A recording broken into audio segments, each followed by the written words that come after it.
Technical with Amazon Web Services. Take it away. All right. Hey, everybody. Hope everybody's having a good day today. I know this is kind of a one-way discussion, but I encourage, questions and, pop them in the chat, and we'll try to do our best to answer them as we go along today. So I wanted to talk to you about, my job at Amazon, really the technical components, and then also there's a large non-technical component as well. Just briefly, so we'll talk just briefly about how I got to where I'm at. We'll talk about AWS.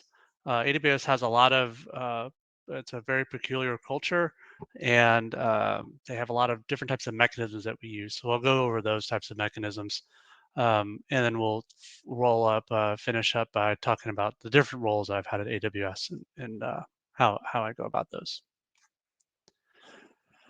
So just to get started, so Adam Spicer, I've had a not kind of a pretty tangential path in my career, but I've always been interested in technology. So even from a very young age, I had in middle school, even I can remember developing, basic web development stuff, doing some programming online.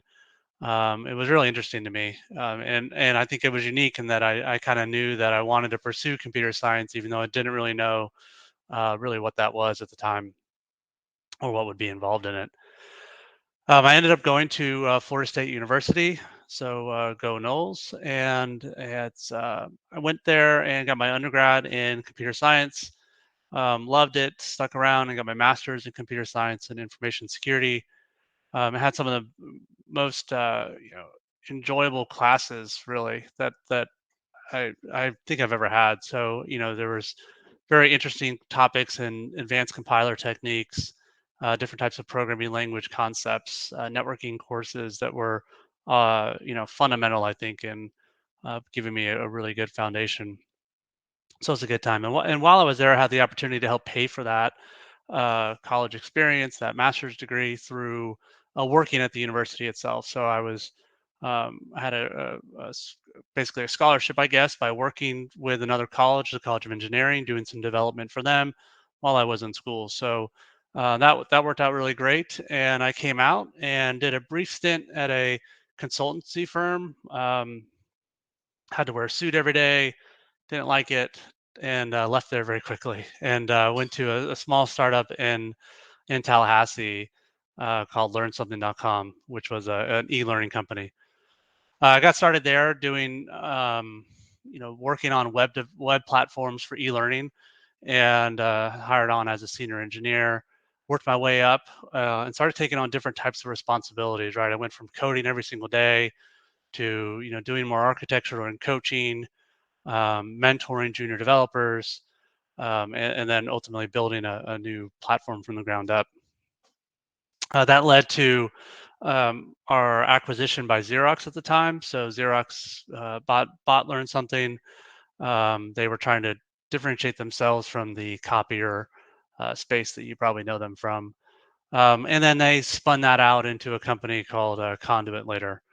So I spent a good amount of time at Conduit, focused on in our healthcare and life sciences business. And my role really transitioned a lot when I went there. I went from not doing so much more development and architecture, but to doing a lot of like client-facing technical consulting. So I was doing travel. I was going on site to our customers to hear what their problems were in the healthcare space and how our solution could help solve those problems. And then also when there were bugs or issues, I'd also travel on site to help see them firsthand, diagnose, troubleshoot, and bring those back to the team.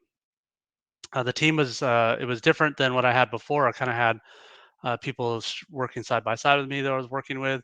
With Conduit, I was working with an offshore team, multiple offshore teams. So it was very large offshore presence, which was a new challenge for me to work through.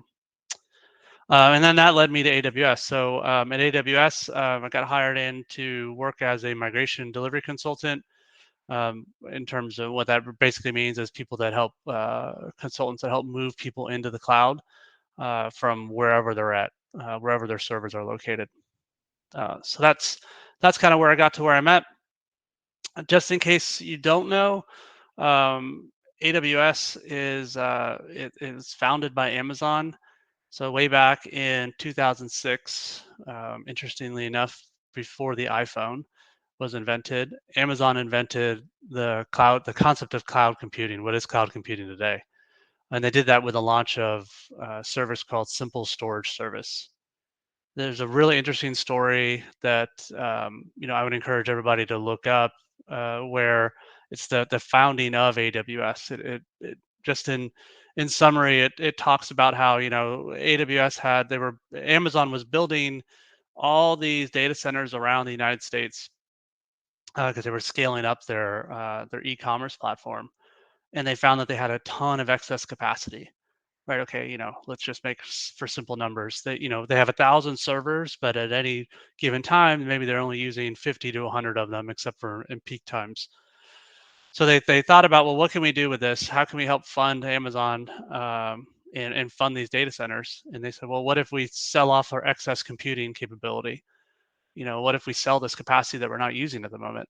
And that was the foundation for the cloud and what's become the cloud today.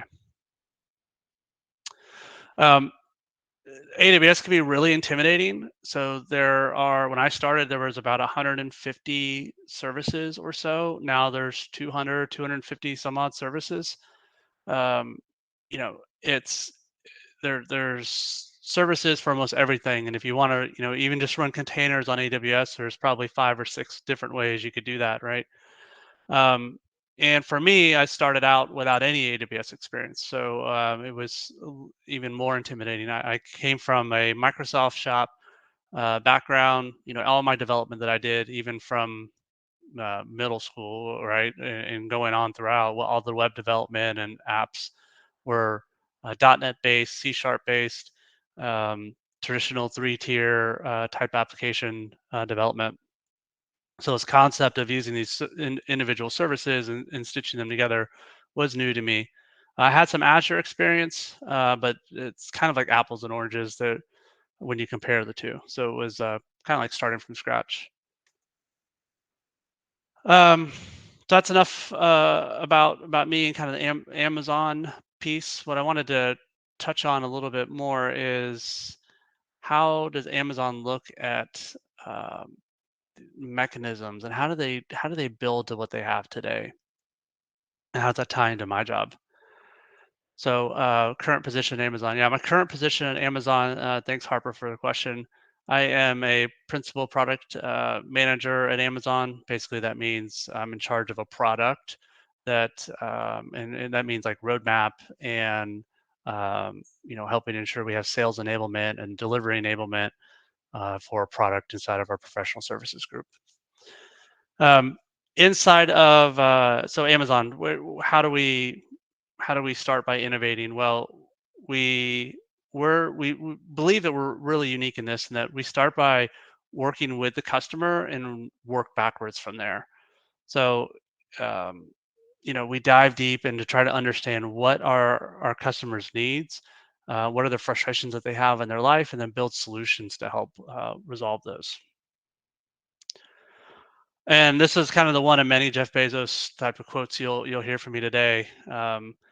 But he talks about, there's lots of different ways that you can center your business. You can focus on competitors, right? Or you can try to invent new technologies or innovate around different business models. You may want to be like a fast follower, right? Copycatting some other technologies. But we've chosen at Amazon to really focus around our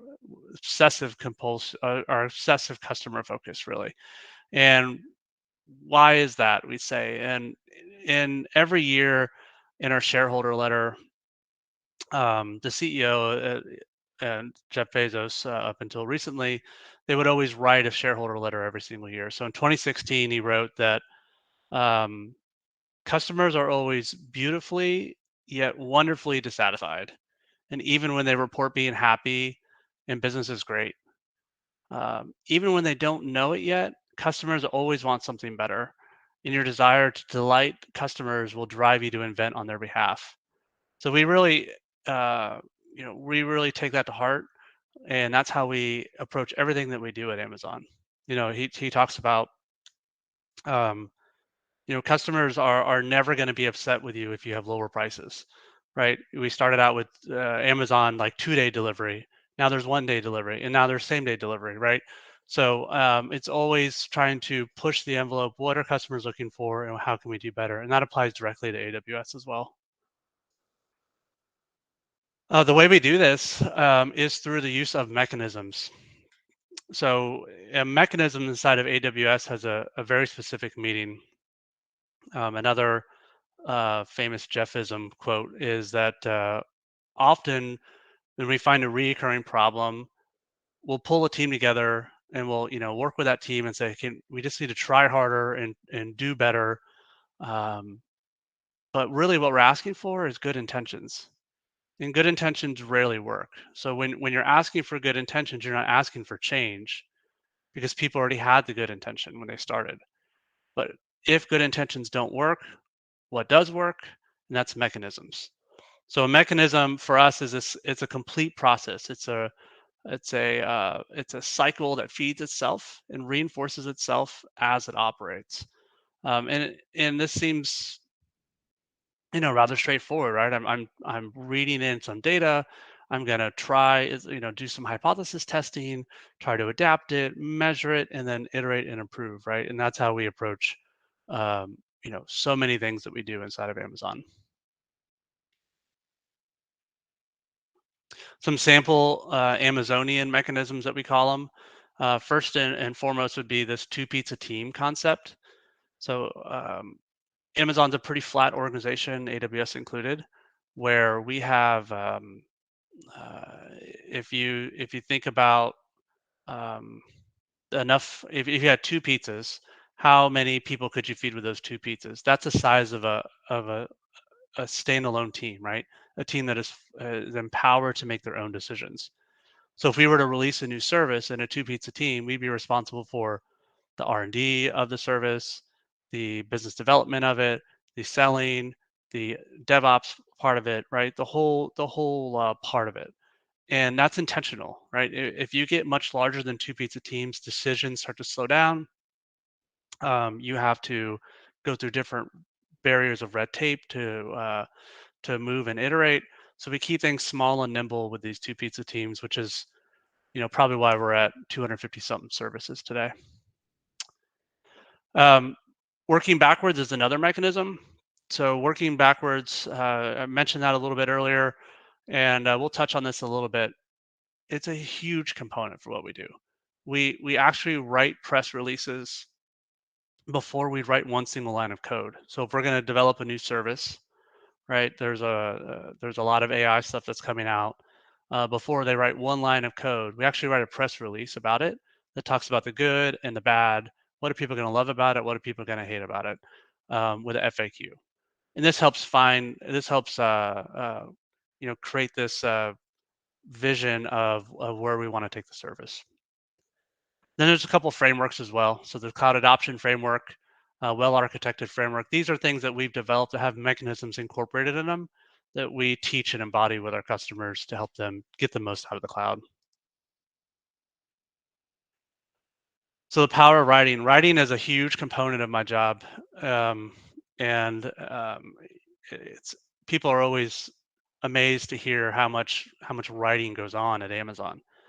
Right, I'm showing you a PowerPoint right now, but we don't use PowerPoint internally at Amazon for any type of meeting or decision making process.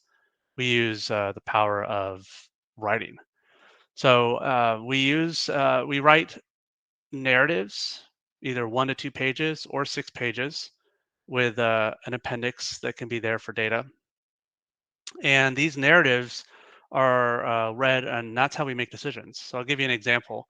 I like shortly after I started, I was in Seattle, and my manager pulled me into one of these narrative reads. It was a meeting inside of a big room, probably a couple dozen people in the room. And as I walked in, they handed me a piece of paper and a pen, a red pen, and everybody sat down.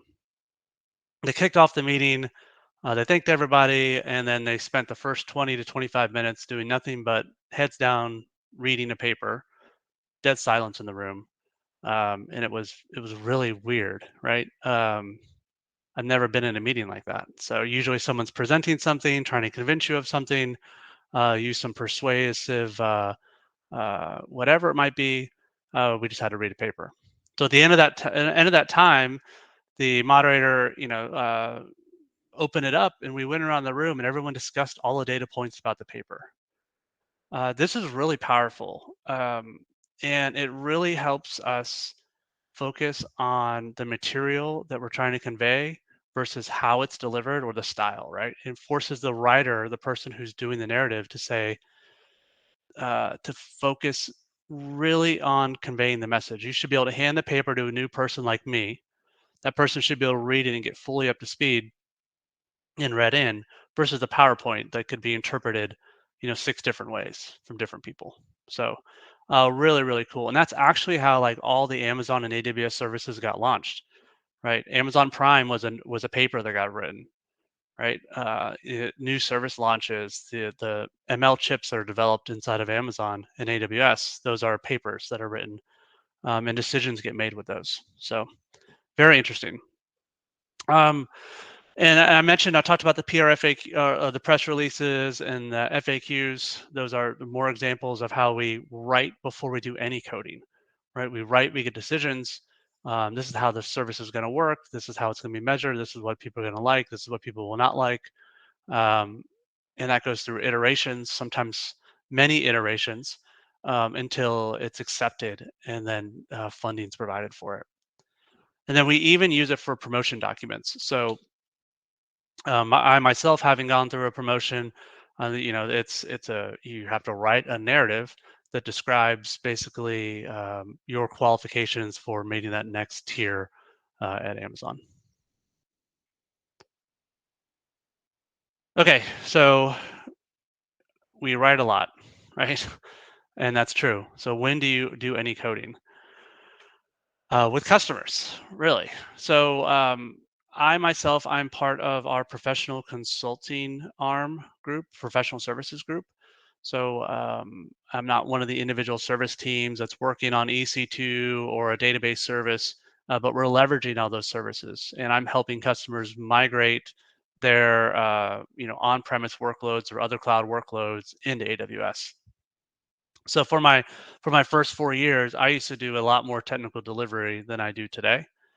Um, and I really enjoyed that because I was able to roll up my sleeves and design and implement very technical solutions to challenges that our customers were having when they were getting into the cloud.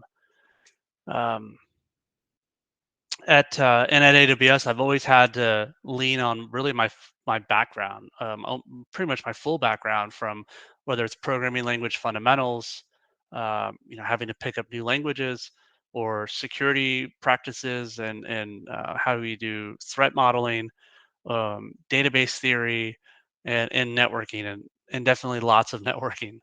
Um, so these are a few sample diagrams that I was able to develop in conjunction with customers. And I really love working in these diagram tools because, similar to writing, these diagrams tell a story that you can hand to somebody and they can analyze and really be understood. So at the top right, for example, when I started here, when you're doing any type of cloud migration, uh, you've got uh, connectivity. I've got to connect wherever it's coming from into AWS. So there's a lot of networking involved. I had to refresh myself and study more on how BGP works and how networks connect to share information. And it was always one of my favorite topics anyway, inside of CS. Um, in fact, one of my favorite projects I recall from college was where we had to create a virtual network made up of endpoints, networks, and switches, and implementing all the simple protocols that go along with it that make the internet work, like art packets and everything all the way from the application stack down. It's pretty cool. The bottom right is an implementation of like a centralized firewall. These are common diagram models that we have to go through and work through with our customers so that they understand how their processes and data flows are going to work once they get migrated into the cloud. And then on the left, this is an example of how DNS can work in the cloud. Amazon actually has its own DNS service called Route 53, which is interestingly one of the more clever service names, with port 53 being used for DNS.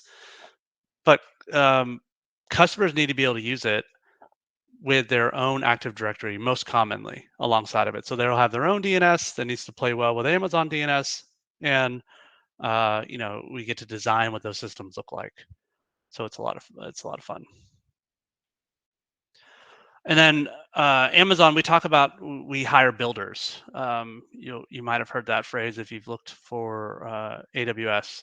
We're all builders, and what that means is, we roll up our sleeves and we want to innovate and create and code and do those types of things.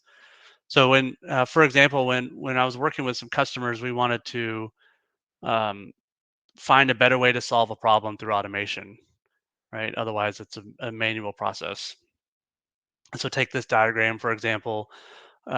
Customers often have many types of accounts inside of AWS. That's what this black box would be. And each time they have to go create a new VPC, whether it's in this account or another one, there's a whole bunch of things that go on. Usually it's a process that could have 20, 30, 40 steps that the customer's doing, between integrating with billing systems or notifying change management systems or whatever. They would typically need to share their Route 53 DNS rules with the new VPC. So I've created this process to help tackle that problem, and it really leaned on more of those computer science types of fundamentals, basic stuff like queues, right?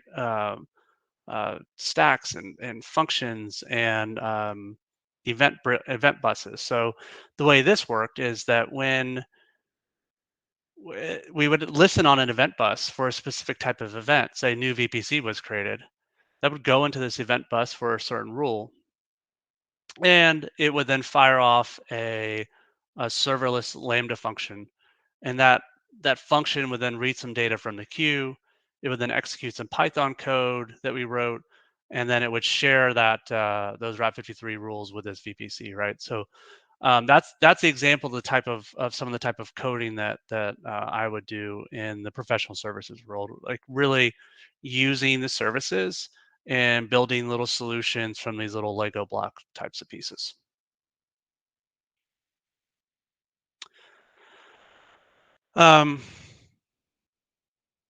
So I've taken that builder's hands-on experience that I used for many years, for about 4 years at AWS, and right now what I do is I help deliver and develop solutions for our customers in our migration space.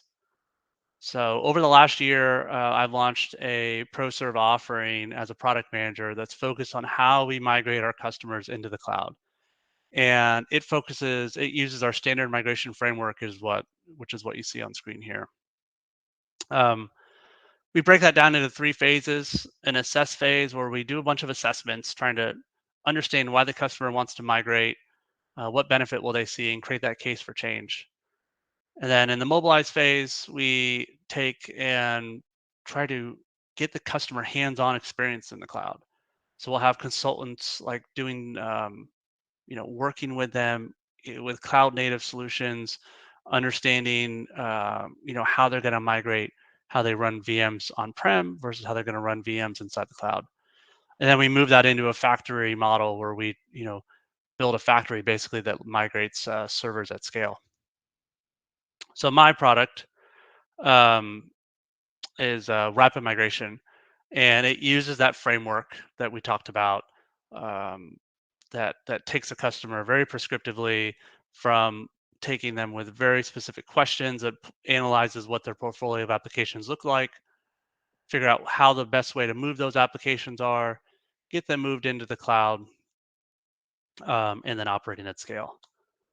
And some of my day to day as a product manager versus what I was doing, just a year before would be today I'm more focused on helping our sellers scope and prepare their proposals. So you could think of it like a pre-sale type of a role where we're helping, various customers develop, why do they need to move, how should they move, those types of pieces. I do a lot of interlock though with the AWS teams. So the EC2 team, for example, the migration services team, for example, we have weekly meetings with those groups to understand what new features they're developing that we can then take advantage of inside of our offerings to better improve our customer outcomes. I'm continuously having to measure delivery quality to help improve our offerings. So that's one of the mechanisms that we have as well. Is we have this flywheel of measuring delivery quality, what worked, what didn't work, retrospectives to improve how we deliver in the future. And I also gather tons of data to help drive what our roadmap's going to be. Our customers starting to move more container-based workloads than they did last year. What does that mean that we have to change in terms of our offering? And that turns into iterating and launching new features. So I'm doing a lot of this, talking on those mechanisms that I spoke of earlier, and it still relates to a lot of writing.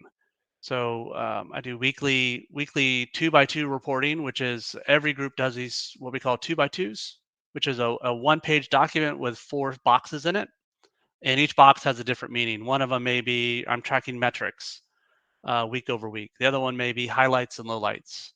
The other one might be business insights that we're seeing. So it's a very good process and allows for rapid information sharing across groups because people can then just share these documents with each other so we know what's going on.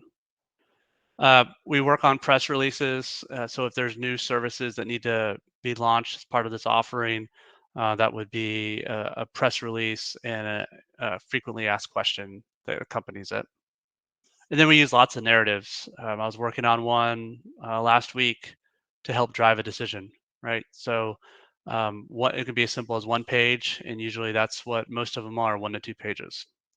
But yeah, that is what my day and day is today. So not so much coding anymore. But my career has kind of gone up and down between coding and not coding. I'm currently in the in the not coding phase, so I'm sure I'll be back at coding soon.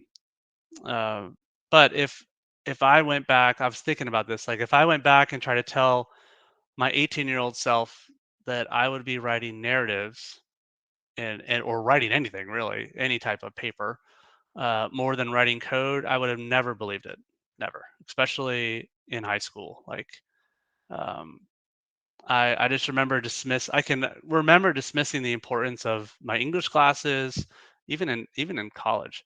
My writing classes, just thinking like, what I'm gonna be a programmer. What do I need all this stuff for? And um, come to be at now I'm doing so much more writing. So keep that in mind. I never had anybody talking to me about that, and there's more to it than just programming every day. There's a lot of thought and a lot of decision making that goes on, especially at Amazon with in terms of writing. So I think with that, if there's any questions, I'd love to take those. Let's see. So what do you mean? So I see Griffin. What do you mean by builders hands-on? I was talking about Amazon hires builders. So I think if I'm going the wrong way. I'm going top down. Should I go from the bottom? Let me go from the bottom up. There we go. If you have a product. So Hunter, what is the best process of the system? Maybe if you can provide more information, I can answer that one. I'm not sure what you mean by that one. If you have a product the media wants but doesn't work, would you replay the product or just recycle the idea? We're not afraid of failure. So one of our I didn't talk about them, but we have these leadership principles, which are, you can Google them. I'm not sure how many there are right now, but one of them is directly related to this, right? Like, we need to be able to fail fast and not be worried about repercussions of it. So we're encouraged to try new ideas, um, and make decisions quickly and fail fast, because just because we started developing something doesn't mean we should finish developing it. Um, if you have two opposing points that are both great in the meeting, would you debate the topic or take a vote? Oh, that's a great question, Logan. We have another leadership principle that we call disagree and commit.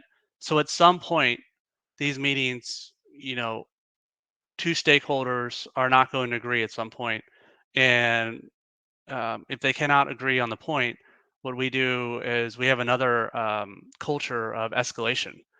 Usually people think escalations are bad. Oh, I'm going to go tell my supervisor or my manager that we have this problem. That's not the case at Amazon. So what we'll do with if we get in a deadlock like that is we'll take it up to the next level, and we'll have another document read with that group, and we'll force a decision so that we can make decisions quick. So great question. Um, are you operating off one big cloud server? Great. And so there's at AWS, I don't even know how many regions there are. There's hundreds of data centers, all geographically around the world, strategically in different locations. So they organize them in terms of regional data centers, which is a cluster of multiple what they call availability zones, which are independently powered and are fault tolerant, and they're made up of many little data centers.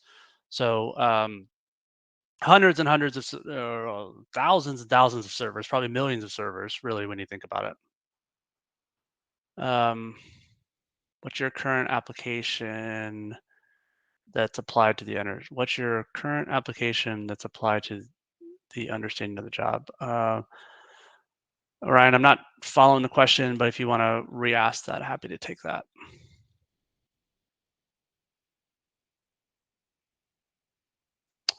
Any other questions?